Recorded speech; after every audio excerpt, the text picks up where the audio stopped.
Hi guys, so welcome to episode 2 of Tea with the Lewingtons. I am here with Craig Lewington, Ray Lewington and Dean Lewington, football royalty. If you haven't already, please subscribe to the channel, please share, please like and please comment. If you like the content that we're producing, it helps us to produce more. And in this episode, we are talking to the governor, the main man himself, Mr. Ray Lewington, about his illustrious career in football and everything. There's some really good content, so stay tuned, and I'm going to be asking some really interesting questions about his journey throughout football, and there's a lot in here. So without further ado, I'm going to get going. So Ray, thank you very much. Pleasure. For taking your time, really appreciate it. No problem, mate. Really looking forward to this, actually. I've been looking forward to this all week. Not that I haven't with you guys, but footballing royalty, and you've been around some clubs, and I've done my homework on you, and I think, where do I start? But let's start with your playing days. Yeah. Okay, you must have loved it, right? Yeah. Really fortunate. I mean, it's so, when you look back and you can see there's like crossroads in your career and you've been lucky or unlucky. And I was lucky early on. I was with a very talented group of players at Chelsea. Yeah. Coming through the youth team. That's where you started, right, Chelsea? At Chelsea, yeah. Coming through the youth team and then into the reserve team. But the team that were actually in the first team were probably Chelsea's most gifted bunch of players ever. Really? And the bit of luck we had was that Chelsea built a new stand, which is the old stand at Chelsea now, where the teams come out from the dressing rooms. Yep. That got built. The club went into financial crisis. Yep. It was time of the 4-day week, and the timing just went wrong. Consequently, this wonderful team that we had, which won the European Cup, FA Cup, the European Cup Winners' Cup, they had to be sold to pay for the debts, which meant basically that my side in the reserves, or my group, my age group, we basically got in the first team on block altogether, because they were just selling everyone. So that was, they'd just gone down, there was all doom and gloom about, and it was just such an opportunity. We didn't know it at the time, but it just fell in our laps really that we went up, and we were actually a proper team. Yeah. We weren't a collection of different individuals. We'd grown up together through the youth team, so we were actually a team. So we hit the ground running, and we got promotion that year, which was fantastic. So it was a great start to my footballing career, and I played every game that year, played every second actually, and it was so good, but it fell in our laps because there's no way I would have replaced Johnny Hollins or Alan Hudson or these type of players that were there. But fortunately, they had to be sold. So, Ray, you were a midfielder, right? Midfielder, yeah. And how would you describe your role in the midfield? I would be now a sitting midfield player, CDL. A ball winner. Yeah. Yeah. Amazingly, I often think we're two a penny. Okay. But the most expensive footballer in Britain is Calcido, who's 115 million, who basically is a sitting midfield player. What you did. Who wins the balls, yeah. By the way, I'm nowhere near as good as him, but it was in that mould. In them days, it was almost like just a throwaway thing where he just sits in midfield. Now I think it gets a bit more respect for what it is. He's a sitting midfield player as well. Well, it's a pivotal role. You collect, you distribute, you break up play, you tackle. It's a key part of today's systems, and I think it always has been. Yeah, fetching carriers, we would call them fetching carriers. So speaking about Stamford Bridge, sorry, your man sort of made it famous though, didn't he? The manager. Makelele. Who? Oh, Deschamps. Deschamps and Makelele almost made that role famous. The Makelele role. It weren't glamorous before, but all of a sudden when they get it and they're just popping it, and then the more football evolved, and then you went through that holding midfielder, the more people wanted to do it. When I first started doing it, weren't a glam role, probably weren't. No. But Dad played with Ray Wilkins. It was you and Ray Wilkins in midfield, wasn't it? So he was the one who would get all the plaudits for scoring goals or kill a through ball, but actually it was probably Dad that fed him the ball in the first place. Do you know what I mean? So, but back then it wasn't as glamorised as it is now. Definitely.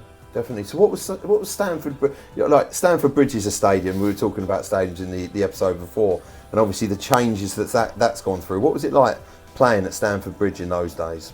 It wasn't a great atmosphere. I mean, we got good crowds, but there was 50 metres behind one goal from the sandy car park that they used to have. The end. Yeah, and I think the other end was 35 metres. So you lost a lot of atmosphere, even though we were getting terrific crowds.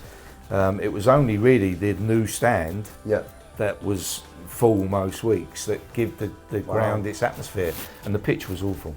Yeah. It was one of the worst in the league. Really? Yeah. But but you got on with it. I mean, there's no comparison to the pitches today, but it was a fairly bad pitch compared to other pitches in that period. So, but again, you're just happy to play. I mean, you didn't worry about the pitch. So another interesting question. This is something I've never actually known the real answer, but I know that you're going to know it, having played for Chelsea in that era. Obviously, we're in Cobham now, at Cobham FC, and down the road we've got the Chelsea training ground, which has been there for, I think, since early 2000, if I'm correct. Yep. Now, where did Chelsea at that period of time? Where did they train? Well, the reason that the boys were born in Molesey, where I live now, and Craig lives now, is that we had a training ground in Molesey. Okay. Which was it's houses now. It's been built on. But it was an insurance ground, and the reason I moved to Molesey was because that's where the training ground had moved to. Prior to that, it was at Mitcham.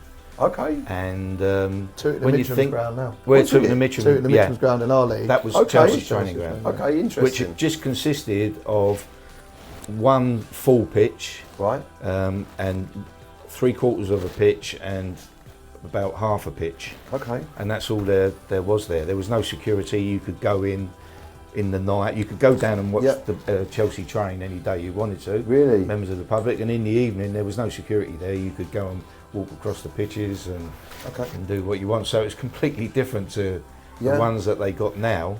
But it was great still. I mean, it was really good. So that area at the back of Stamford Bridge that you spoke about with the sand. Yeah. What was that? It was a dog track. That was actually a dog track? Yeah. Okay. And down the back end, when I first joined, when the original old stand was there, the one that they rebuilt, down the bottom was kennels. Okay. You had the kennels there, and we used to train Tuesday and Thursdays, and we trained either in the kennel area at the back, or upstairs where they had the betting. Okay. Where people bet on the dog night, you had the betting lanes. And we trained amongst them. Because and I didn't want to say it because I didn't want to sound stupid, but I heard through a few people, and I didn't know how true it was, that Chelsea used to train in and around that area, in the car park and stuff like that. Oh, in the car park, all the time. Really? The forecourt now, I mean, it's a huge area. It is, yeah. But if you go into the forecourt now, where just before the hotel has been built, that used to be all open. Okay. And a lot of our training was there when it wasn't raining. Okay. We would go in the front there, yeah. So you had the training just ground. By the main ground. You had the training ground not far in Molesey, and then obviously you had training there as well. Yeah, although that was only the kids. But the kids didn't train at the main. If we trained at the main ground, which we used to do every Friday, because the area behind the goal was so big. Yeah. We used to have a five-a-side on there after we did a few set pieces and stuff. Yeah. And we'd have our five-a-sides, which was behind the goal. But it was a huge area behind the goal. I mean, but you did lose a bit of atmosphere. From it. So I'm not sure. Sorry, mate. I'm not sure if Dad will remember this, but one of my when we got the reserves, it turned to the FA Premier Reserve League. Yeah. So you had to play at the grounds. Yeah. We played Chelsea at Stamford Bridge. I don't know if you remember going. Yeah. And I remember having friends round one day for dinner and was going on about, well, I played at Stamford Bridge there, this, that. And said, oh, what about Dad? And he went, yeah, difference was there's 40,000 when I played there. I think we had 40. You played there? No. Okay, so speaking of, this is another thing that really intrigues me, is speaking of playing at grounds, and at that time it was Division 1, today is what we know as the Premier League, right? So what was your favourite ground that you played at? It was the old Spurs ground. Really? White Hart Lane. Okay. Why? Please enlighten us. Just atmosphere. Okay. It was incredible atmosphere. but their new ground's not bad. I think Spurs' new ground is probably the best in the Premier League. But there are so many beautiful grounds now, Arsenal and Man City. Speaking of Arsenal, what was Highbury like to play at? Highbury was Highbury at the time had the narrowest pitch in the league. Yeah, and it just felt like it was on top of you. It was a bit claustrophobic, whereas Spurs was a little bit. You had a bit more space on there, but Arsenal was a really tight pitch. But again, great atmospheres like West Ham. Upton Park was fantastic. Yeah. The one thing the new grounds haven't got is the atmospheres, because the crowd were then right up to the lines, and two tiers were sort of hanging over you, whereas they're set back a little bit more, and the atmosphere sort of disappears through the roof sometimes. This is one thing I remember when I used to watch Arsenal and Junior Gunners enclosure. When they take a throw in, you could literally touch the players. You're on the pitch, absolutely. And I love that. But these new grounds, they're fantastic. But these concourses, you can go anywhere around the concourse, and essentially it's the same. But like I said earlier in the first episode, these grounds that have different stands. They're all called like the City ground. You've got the Brian Clough stand, etc. And I find that fascinating. So, what was Old Trafford like to play at? Old Trafford was big. Yeah. Basically, noisy. Yeah. But I wouldn't say it was the most threatening ground. I mean, you had small little grounds like Millwall. Yes. The old Millwall ground. Yeah. Now that was intense when you played there. You had grounds like that were, in terms of going out and playing on it, it was hard to play there. It was hard to play. I think Selhurst Park now is one of the hardest grounds because to play of Holmesdale. Because the ground is an old ground, and it's very tight. Yeah. But the supporters behind the goal obviously really do get behind the team and make loads of noise. And I find that we found that, and talking to players like Gary, who said that Selhurst was hard to play in that sort of atmosphere. Yeah. And I think it still is. It's still a hard ground to play. I think Crystal Palace are one of the first teams and grounds to adopt this, ultras, because they've got Holmesdale fanatics, and they really make a racket. They sing, they stand up all game, and it's an integral part of that 12th man, right? Yeah. So after Chelsea, we moved to Vancouver. Yep. Whitecaps. Yep. Canada. So what was that experience like? It was a brilliant experience. Again, I had a bit of luck because we won the soccer bomb. Yeah. It was. I was due to go out there for 3 years. Yep. And we signed a 3-year contract, but two of them, the last two, were if I wanted to stay. Yeah. Which I did. I actually did want to stay. Yeah. Tony Waiters, who was the manager, there was things going on behind in the club. Yeah. I mean, I played all the games, and at the end, Tony came to me and said, "Look, you're still young. I think you should go back to the English League because I think you could make a really good career for yourself." Yeah. And it's unstable, this club. I met up with him after 40 years. Wow. And reminded him of that, and he did me a massive favour because the following year there was lots of problems with the club. Wow. And they finished very low down. But so I had that one glory year where they got their only win. That leads us on to Wimbledon. Wimbledon, I went back through Dario Gradi. Dario Gradi phoned me while I was out there. It wasn't something that we planned. Yeah. And he said, "What are you doing when you come home?" Because the season finished in September, and the pre-season started in January. Yeah. So he said, "What are you doing for that 3 months?" And I said, "Nothing." He said, "Well, come and play for me." And Dario used to be my reserve team manager at Chelsea. Yeah. So and I used to get on with Dario, and he was good. So I went to play for Wimbledon for that 3 or 4 months, and then I joined up with Vancouver, who were in England doing pre-season at Bisham Abbey. Yeah. And I went over there, and Tony said to me, Tony Waiters, the manager, said to me, "Listen, Fulham have come in. Yeah. You should go." Yeah. And I think the following day I'd gone. Wow. Just on that Wimbledon situation, what was it like playing at Plough Lane? Because that, from what I know and from what I've seen, is a tight, really tight ground. 15,000. Yeah, it doesn't exist anymore. No. And I mean, it was terraces, cages. Yeah. What was that like to play? The ground is not the thing that made it. Okay. It was the players. The players had this incredible spirit about them. That I think as well. To be honest, they weren't a great team. I mean, it was. When me and Dean were there, they were called the Crazy Gang. Yeah. But the original Crazy Gang. Yeah. Wally Downs was leader of the pack. Right. Alan called them. They're loads. I mean, and they would just get up to so many things during training. My first ever training session, Dave Bassett, who was assistant manager to Dario Gradi, completely different. Dario was a purist, didn't like too much physical contact during training. Dave used to do the warm-ups, take us out of sight of Dario, down the A3, and he had a scrum. And they put me in the scrum and then pushed me down, and then they booted the hell out of me. Now, when I say booted, it wasn't friendly little taps. They were properly booting me. And I remember Dario, when I went back, Dario went, "Would you fall in?" You know, as if I'd just fallen over. They'd push me down and give me a real... Nowadays, that'd be a lawsuit. Absolutely. You'd be finished. So, but that was what they were like. So, and the ground suited their style of play because it was up and at them. It was bang, bang, stick it in the mixer, bang, get stuck in. It was classic Wimbledon. Yeah. And then we go on to Fulham. Yeah, Fulham was good. I actually joined with the manager said to me, "Look, I think we're going down."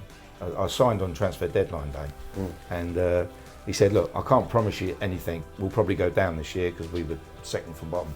He said, "But I'm bringing. I've got money.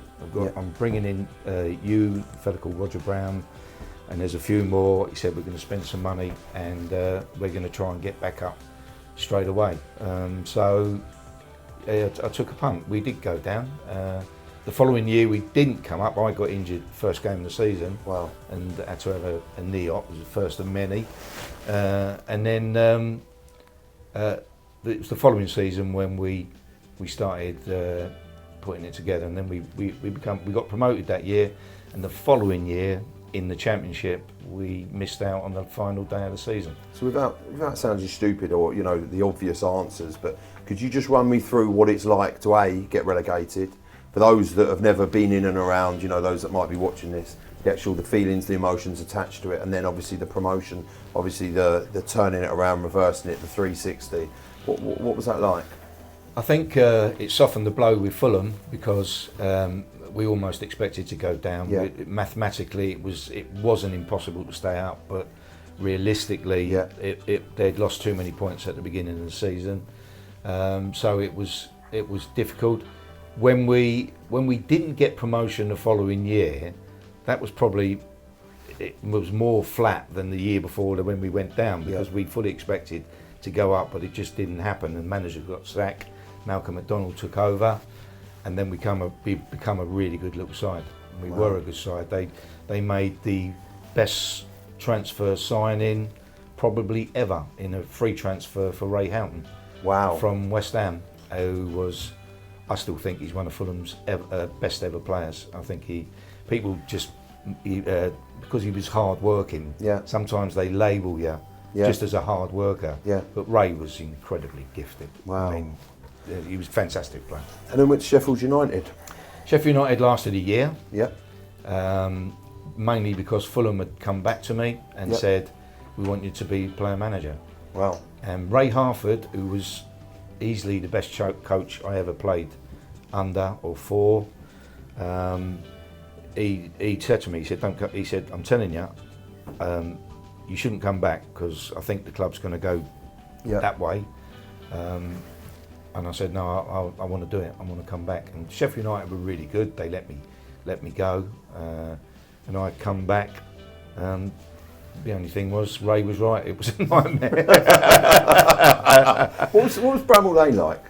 Bramall Lane is a good ground. Yeah. Really good ground. I mean, and they get good crowds. They're between 25,000-30,000 every week, and they get behind the team. Yeah. They let you know if you're not playing well as well. But I mean, they were good.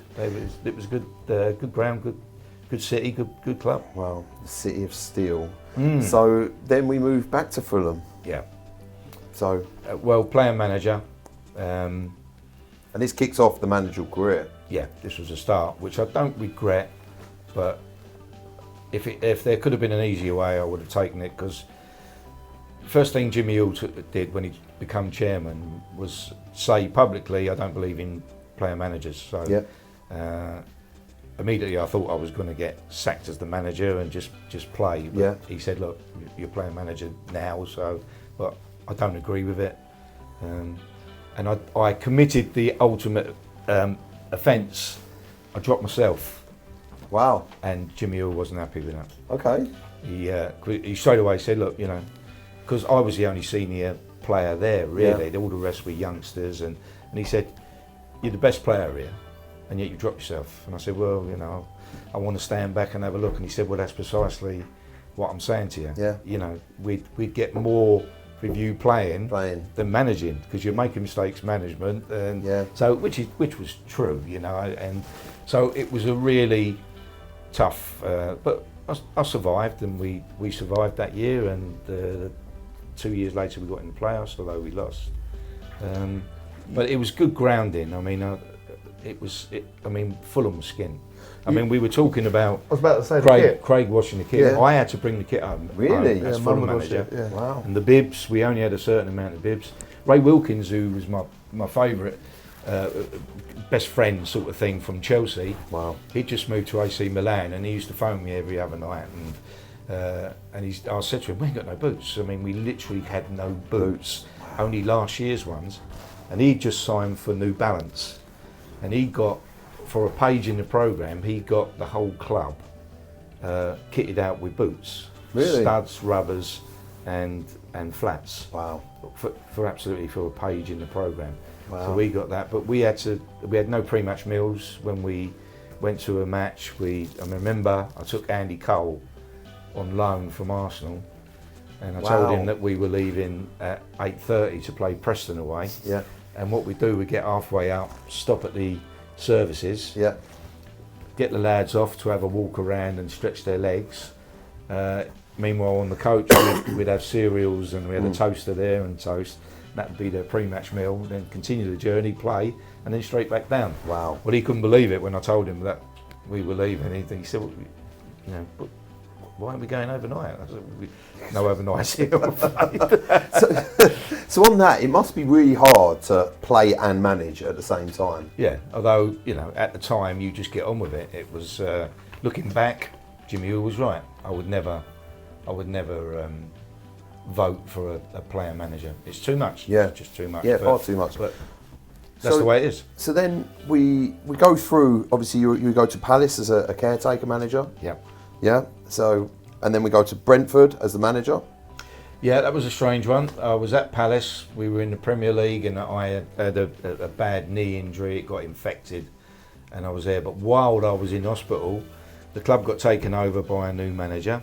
Terry Venables came in as the new manager with Terry Fenwick as his coach, which meant that I was offered a coaching job, but I knew I'd be number 3 or 4. Yeah. Whereas previously I'd been the first team coach. Yeah. And Ron Nodes, who was chairman of Palace, sold Palace and bought Brentford. Yeah, wow. But unfortunately they'd gone down the year before, and we were in Division 2, so I was in the Premier League. Yeah. And he wants me to go down to Division 2. Yeah. And he persuaded me because he gave me a lot of money. So I took the Brentford job. Yeah. Although he was the manager.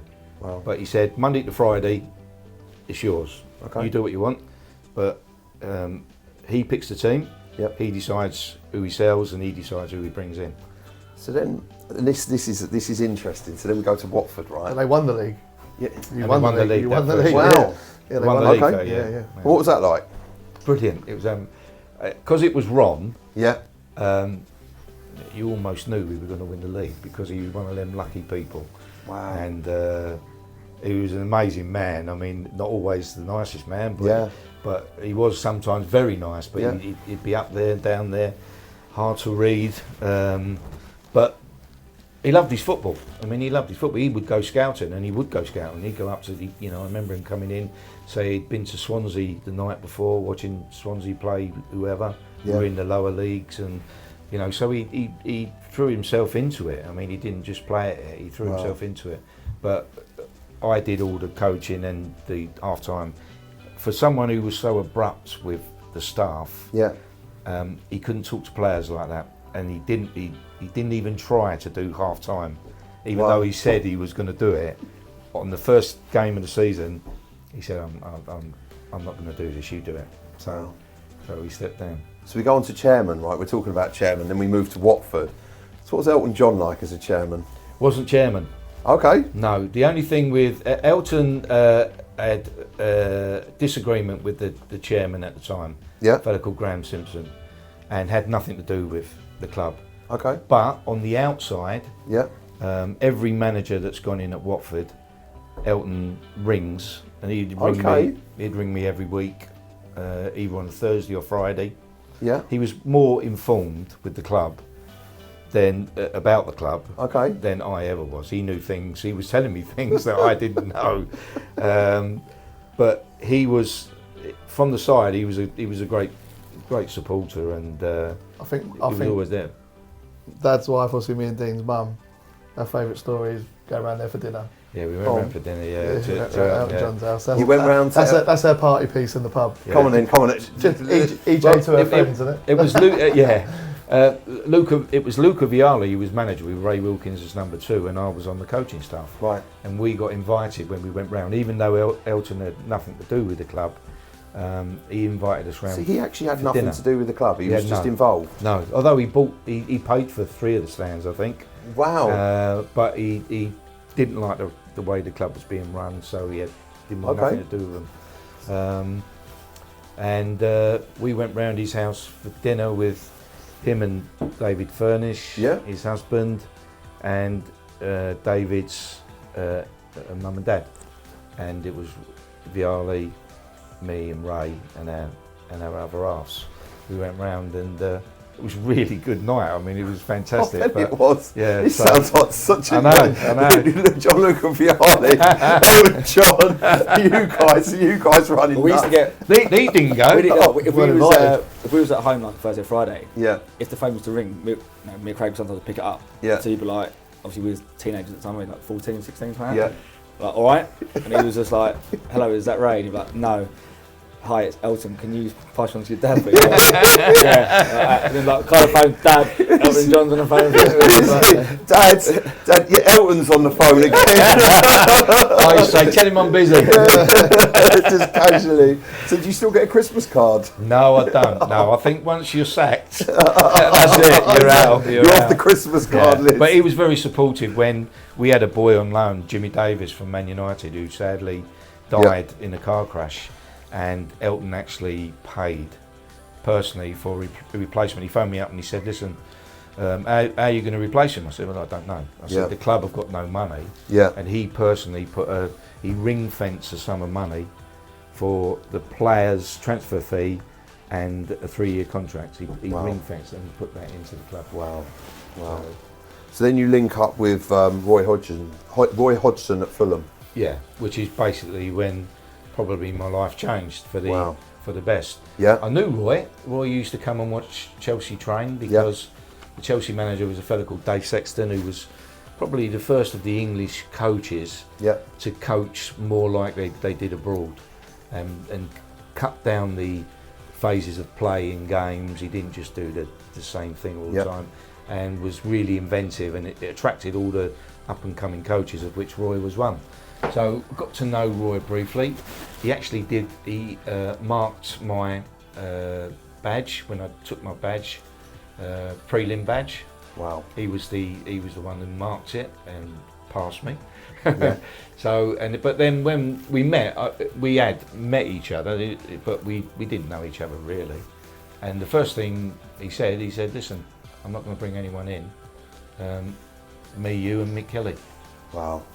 So it was brilliant. This is where it gets serious. Yeah. 3 Lions. Yeah, the World England Cup, thing, Euros. Talk like Come on, let's. Well, I mean, I couldn't believe it myself. I mean, Roy had gone to West Brom, and I was going to West Brom. Yeah. I was still at Fulham, and I was going to West Brom. Roy wanted me up there, and then halfway through, he said, "Listen," he said, "can't say anything at the moment, but let's put this on hold." Yeah. So I thought he changed his mind and just didn't want to tell me, sort of thing. And then he'd come back a few months later and said, "Listen, strictly between us," he said, "I've got the England job. Wow. And I want you to be my number 2. So, pretty big stuff, really. Serious? Yeah. When you're going talking about World Cups, European Championships. Yeah, it was so, amazing. In the time you were there, who was the best player you worked with? I thought Stevie G was. Really? Although probably the press was saying he's past his best, I thought he was a great player and a great influence and a good bloke. What was it about him? His work rate? Everything. His He did everything, Steve. Really? I thought he was outstanding. He was really good. We gave a debut to quite a few of the younger ones. Raheem Sterling, and they were coming through, but I wish you they were coming weren't through quite now. there. So it was a good time. But if I had to pick someone, it would be Steve. Really? And we had Gary Cahill, of course. Yeah. Played for us, and it was a side that the press were saying were a little bit going over the hill. Yeah. John Terry was still playing. Wow. He played his last few games with us. Frank Lampard was still playing. Yeah. So it was a team on the change, and of course when we took over, England had qualified for the Euros. Yeah. And then the manager had resigned. Yeah. So Capello. Yeah. He'd resigned, but we were actually in the. So our first games, apart from a couple of friendlies, was to go straight into the tournament, and we got beat on penalties in the quarter-final by Italy. And how was that? We'd got away with the game. Yeah. We drew 0-0. We got away with the game, and you just felt it would have been a major thing if we'd won, but they were the better side. And how do you look? So I've seen a lot of penalty shootouts, and obviously the despair when you lose one, the adulation when you win one. When you go out on penalties, how do you pick your players up? How do you deal with that? How do you when everyone around you is losing their heads? How do you keep a level head and sort of pick everyone up and do what you're there to do, essentially? Well, the amazing thing with international football is that they're not your players. Yeah. So when that game finished, we were literally getting on the plane and we wouldn't see them again till September. So we don't, as an international manager and coach, you don't have that hands-on feeling that you do with club football, because you're seeing the players every day, and if something happens in a game, you get them. Whereas when we go away to tournaments, if we lose, you've got 2 or 3 days before the next game, so you've got to get that on the pitch straight away and try and correct it. But it's very difficult because they've all come from clubs where they play different systems, etc. I mean, just one thing about that, when Craig was talking earlier and he was talking about coaching, I think it's easier to coach Premiership players than it is to coach the ones at Craig. Why is this? And Dean. Because the better players, you don't have to tell them twice usually, they will do things more.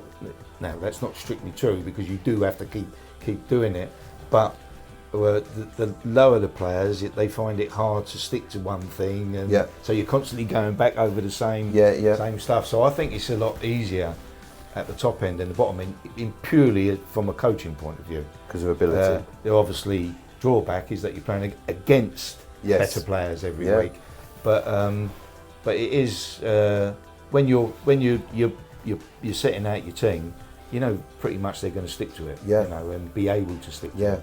So, and if you need to make certain changes throughout the game, they'll make those changes with you. They're more flexible. They can get. They're good players. Wow. So it's interesting. But international football is completely different to league football. Yeah, that must have been amazing being part of that setup and travelling around, going to World Cups, European Championships. Yeah, it was amazing. But as Craig said earlier, if you don't win, it's. I mean, when we lost to Iceland, I didn't go out for 3 months. Really? No. Okay. No. I just couldn't face anyone, to be honest. Really? No. Okay. And we were fairly experienced people. I know Roy felt the same way. It's just because you're not just got your supporters. If you're playing for Chelsea, you've got your Chelsea supporters to think about. Yeah. The whole country has whole got an country's opinion on what you've just been doing. Yeah. And if you've lost to Iceland, then it's not going to be favourable. It's not going to be very complimentary. So, and it's sometimes difficult. Best thing to do is to keep out the way, and then go. As Craig said, I mean, it's difficult. I mean, they will come up and say, rubbish, absolute rubbish sort of thing. So who would you say the best opposing player? Seeing all these, international players at this level, at this stage. Who was who really like in today's game? Watching you be like a Ronaldo or a Messi. Who really stood out for you? The one that really sticks out was Pirlo. Wow. Okay. He was magnificent against us when we played Italy. In that first, he was absolutely outstanding. We couldn't get near him. Yeah. Just couldn't get near him. When we did get near him, he mugged us. So he was just superb. But the one thing we did do is play against top class players. You play one game and then the next game you've got another world class player against that you're trying to stop. So it's constant. It doesn't stop. One thing you're famous for as well is wearing shorts. Yeah. In all weathers, regardless. 45 years in football, and that's all I get remembered for. Not just that. No. 45 minutes of podcast. Well, it all started at Palace only 2 years ago. I've always wore. Well, I'm not that brave. But we had these new style bottoms. Yeah. That basically suffocated your legs. Even boys with not as bigger legs as I've got were struggling with them. And I just said to the kit man, "Is there anything else? Is there any alternative?" He said, "No." I said, "Well, I'm not going to wear none then." And he went, "Well, you've got to wear some. It's all right now because I was talking to start the season." He said, "But when it gets November, December," I said, "I don't care. I'm not going to wear any." It's ridiculous, I didn't wear them, and I was unaware. But suddenly, people were coming around saying, "Oh, you're famous apparently because you don't wear no tracksuit bottoms." So bizarre. So then after that, we go on to Crystal Palace. Yeah, which was a good time. I mean, we had a good time at Palace. A real genuine bunch of players. Yeah. Not the best, but I think that the chairman at the time was realistic enough to say, "Look, this is all about staying in the Premier League," and that can make a difference. That the chairman is not being unrealistic in his goals. Yeah. And he just wanted. He said better times will come. Yeah. But at the moment we haven't got the money or anything, so just stay in there. So I thought we did a good job. Yeah. I thought we did a good job. I think it was time to walk away when we did walk away. And the new manager has come in when there has been money, which is fantastic, and they're looking a really good side now. And I think they've got an excellent chance to win the cup this year. Yeah, do you know what they are? Funny enough, my stepfather, he's a season ticket holder at Crystal Palace, and for ages it was sort of staying in the Premier League, and now it's really advancing. They've got some fantastic players that they've brought on really well. They've got an interesting side, and it's always a club, local club of mine that I've always liked to see do well. Yeah, a second team, as it were. So it's nice to see them doing well. Unfortunately, they're playing against one of my first loves, which is Fulham. So that the Palace v Fulham, or Fulham v Palace. Yeah. So it's a difficult one, that. So I want to win. Well, look, thank you all for being on the show. Okay. Absolute pleasure and an honour, and thank you very much for sharing your story. And I think you'll agree that we've been taken on a real footballing journey there through Ray's career from start to finish, and I personally thoroughly enjoyed it, so thanks for watching. And if you haven't already, please subscribe to the channel, please like, please share, please tell your friends. Let's grow this thing, and some really good content like this coming up with some really interesting people. And thank you once again for giving your time. Okay. Ray, it's been an absolute honour and a pleasure to hear your story. So thank you very much for watching, guys, and we'll see you next week.